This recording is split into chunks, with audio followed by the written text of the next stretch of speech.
City traffic police का एक और अहलकार अपनी औकात से बाहर, अपने आपे से बाहर एक गरीब रिक्शा ड्राइवर को ठुड्डे रसीद कर रहा है और इसकी वीडियो सोशल मीडिया पे वायरल है। हमने कल भी आपको दिखाया कि एक गरीब रिक्शा ड्राइवर को एक सिटी ट्रैफिक पुलिस का अहलकार उसको गिरेबान से पकड़ता है, उसको थप्पड़ रसीद करता है और आज ये दूसरा दिन है।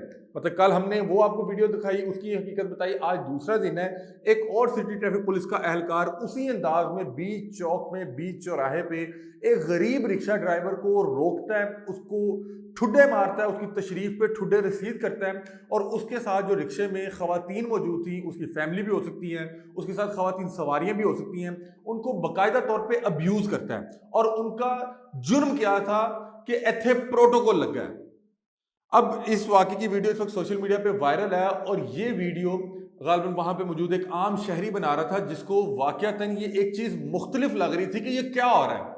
एक सिटी ट्रैफिक पुलिस का अहलकार जो अवामी मुलाजिम है, एक सरकारी मुलाजिम है, उसका काम है कि अवाम को फैसिलिटेट करे, अवाम की मदद करे, उसको आगाही फराम करे। वो एक रिक्शा ड्राइवर को रोकता है, बीच सड़क पे रोकने के बाद उसको थप्पड़ रसीद करता है, फिर उसको ठुड्डे मारता है, फिर उस रिक्शे में मौजूद खवातीन को गालियां बकता है। और वो जो शख्स वीडियो बना रहा है वो कह रहा है कि what the hell is this, ये क्या हो रहा है, ये क्या बकवास है। और उतनी देर में पीछे से दो जो है पुलिस एहलकार, जिन्होंने हाथ में जो है वो सरकारी असला भी पकड़ा है, वो उसे कहते हैं ए ना बना, ए बंद कर कैमरा, तेनू पता है इन्हें की किया है। अब वहां पे मुझे लगा कि अब वो बताएंगे कि ये शख्स कोई जो है शराब की खेप लेके जा रहा है या किसी को मार के फरार हुआ है, कोई चोरी डकैती करके फरार हुआ है। तो बता पूछता है कि क्या किया इसने, मतलब कि इसने किया क्या, क्यों रोका आपने, मैं क्यों इसकी वीडियो ना बनाऊं, क्यों आप इसको मार रहे हैं। तो वो आगे से बताता है कि ए प्रोटोकॉल लगा है, ए प्रोटोकॉल तोड़ के तो बिच सड़क दे खलोता है। आप ये देखें कि प्रोटोकॉल तोड़ना इतना बड़ा जुर्म बन जाता है और कि उस पे उसको तशरीफ पर ठुड्डे पड़ेंगे। उस शख्स की उम्र तकरीबन 50 साल से ज़ायद थी और उसकी आंखों में बाकायदा तौर पे आंसू थे और वो बता रहा है कि इसने मुझे आके थप्पड़ मारा है, ठुड्डे मारे हैं और जो इसने एक टांग रसीद की है मेरे रिक्शे को, उसके रिक्शे का कोई हिस्सा भी टूट गया था, उसने हाथ में पकड़ा हुआ है और वो दिखा रहा है कि ये देखें इसने मेरे साथ किया क्या है। और उसके साथ जो खवातीन मौजूद थी, मुझे लगता है या तो उसकी फैमिली होगी या उसके साथ सवारियां मौजूद होंगी। सवारियां नॉर्मली इस तरह रिक्शा ड्राइवर के साथ स्टैंड नहीं करती, लेकिन वहां पे शायद ज्यादा इस अंदाज में हुई कि सवारियों ने भी कहा कि इसने आके इसको मारा है, इसको तशद्दुद का निशाना बनाया है, इसको ठुड्डे मारे हैं और साथ इसने हमें भी अब्यूज किया या उसकी फैमिली थी। अगर आप सोचें कि उस रिक्शे में उस रिक्शा ड्राइवर की फैमिली मौजूद थी और वो फैमिली की खवातीन के साथ जो है सामने वो जो सिटी ट्रैफिक पुलिस का एहलकार उसको ठुड्डे मार रहा था, तो वो शख्स की क्या हालत होगी, क्या कैफियत होगी कि एक रियासत का एहलकार, एक अवामी नौकर मुलाजिम जो उसी के टैक्स के पैसों से पढ़ रहा है, वो उसको बीच चौक पे चौराहे पे खड़ा होकर उसके गिरबान से पकड़ के उसको ठुड्डे मार रहा है। वो खवातीन वहां पे मौजूद जो अहबाब हैं उनको दरख्वास्त कर रही हैं कि रिकॉर्ड करें इसको, मैं कंप्लेन करना चाहती हूँ कि इसने यूं हमें बीच सड़क पे रोके तशद्दुद का निशाना बनाया। एक तो प्रोटोकॉल लगाओ, तो एक तो वहां पे कोई इस तरह की कोई आगाही के हवाले से कोई वहां पे बैनर बोर्ड तो लगा नहीं होता कि जी यहां से कोई जनाब लंघन लगे ने। एक तो पता नहीं है केरे जनाब ने जिन्होंने रोज दिन च 2-3 बारी काम पैंदा है तो पूरी आवाम सड़कों पर खलो के इन्हों का इंतजार करके जनाब को काम पे है। उसके अलावा ये इस तरह के जो टूर्नामेंट पाकिस्तान में होते हैं, खुदा की कसम वैसे इस हवाले से इस बार कदर निज़ाम बेहतर था। कुछ 4-5-7-10 मिनट के लिए कोई मामला तो होते थे, लेकिन उसके बाद बेहतर हो जाता था। लेकिन आप सोचें कि अगर किसी शख्स को कोई एमरजेंसी है, उसने कोई हॉस्पिटल में जाना है, उसको ऑफिस से लेट हो रही है, वो रोड पे इसलिए खड़ा है जी टीम गुजर रही है। मतलब कि एक टीम ने गुजरना है तो सैकड़ों लाखों लोगों का काम बंद है। अभी यहाँ पे जिस दिन गालिबन को मैच का आगाज होना था, वहां पे कुछ वो बता रहे हैं कि बिल्डिंग्स को भी खाली करवाया गया, उस हवाले से भी मामला थे।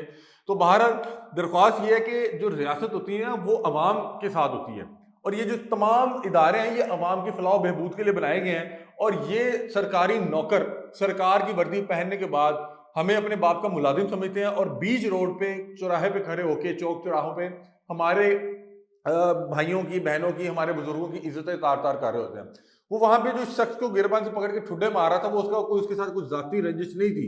उधर आपका वालिद, आपका भाई, आपका चाचा भी हो सकता था, मेरे वालिद, मेरे भाई, मेरे चाचा भी हो सकते थे। और वो जो पीछे सवारियां खवातीन सवार थी, वो आपकी माँ, आपकी बहन, आपकी बेटी भी हो सकती थी और वो मेरी माँ, मेरी बहन, मेरी बेटी भी हो सकती थी। मैं सीटीओ साहब से दरख्वास्त करूंगा कि इन लोगों को समझाएं, इन लोगों की जो है प्रॉपर ट्रेनिंग करवाएं, इन्हें बताएं कि ये अवामी आगाही के लिए यहाँ पे खड़े हैं, अवाम के नौकर हैं, सरकारी मुलाजिम हैं।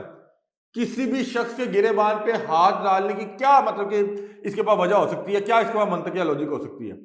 ये कि पीछे प्रोटोकॉल लगा हुआ है। क्या अगर इनके अपने वालिदैन भूल चूक में उस प्रोटोकॉल के रास्ते में आ जाए, उस टाइम वहां से कोई गाड़ी भी नहीं गुजरी, वहां से कोई गाड़ी नहीं गुजरी, बस वो साहब अपनी वर्दी का रोब झाड़ने के लिए, अपने अंदर का हिवान दिखाने के लिए, अपने अंदर का फिरौन दिखाने के लिए, अपनी वर्दी की ताकत का इस्तेमाल करते हुए ये बदबख्ती कर रहे हैं। यकीन माने इसके जिस्म पे ये वर्दी ना हो और ये हरकत ये किसी के बुजुर्ग के साथ करे, तो अगले अगर इसके हाथ पांव तोड़ के इसके हाथ में ना पकड़ा दें तो मेरा नाम बदल देना। आप सोचें, एक शख्स कोई आगे मुंह उठा के आके किसी बुजुर्ग को जो है इस तरह तशद्दुद करता है या उसके साथ बदतमीजी करता है, तो आप उसका क्या हाल करेंगे? ये सिर्फ अपनी वर्दी का नजायज फायदा उठाते हुए, इन्हें पता है कि ये रियासत ने जो हमें वर्दी दी है ना, ये सबसे बड़ी ढाल है, ये हमारा क्या उखाड़ लेंगे। और जिस वाक्य की वीडियो नहीं बनेगी उसमें जो मजलूम है उसको जालिम के तौर पे दिखाया जाएगा। मतलब कि ये तो वीडियो बन गई ना, इसमें पता लगा कि ट्रैफिक पुलिस एहलकार ने ज्यादती की है। अगर नहीं बनी होती तो उसने कहना था नहीं जी मैं इतने ड्यूटी से खलोता था, ए इधरों आया, ए लथया, इन्हें मैनू चपेड़ा मारिया, नाल बुढ़ियां थले आई, उन्होंने मैनू गालां कढ़ियां, और इसने उल्टा उन पर पर्चा देके उनको जेर हिरासत करके उनको बंद करवा देना था जेल में। तो बहरहाल सीटीओ साहब दरख्वास्त ये है कि इस तरह के जो खबीस जो हैं, जिनको वर्दी मिली हुई है, पता नहीं ये कौन से ताकत के नशे में है या पता नहीं शराबों के नशे किए में है, वल्लाह आलम, ये होश में नहीं लग रहे होते। क्योंकि होश में एक अच्छा भला सेंसिबल आदमी किसी भी बुजुर्ग को गिरेबान से नहीं पकड़ेगा। वहां पे जो अहले इलाका मौजूद थे वो ये कह रहे हैं कि भाई उसने कोई कानून तोड़ा है, कोई मसला हो आप उसको चलान करें, आप उसके खिलाफ कानूनी कार्रवाई करें। ये कौन सा तरीका कि आप उसको बीच चौक पे खड़े होकर जज बन के सजा दे रहे हैं, आप उसको पूरी दुनिया के सामने जलील कर रहे हैं, आप उसको ठुड्डे मार रहे हैं। तो सीटीओ साहब आपसे दरख्वास्त है कि अपने जो फोर्स है इसको नकेल डालें, इसको काबू में रखें। आप लोग इस हवाले से क्या सोचते हैं, हमें अपनी राय से आगाह कीजिएगा। तब तक के लिए अपने मेजबान अली अहमद को दीजिए इजाजत। अल्लाह हाफिज।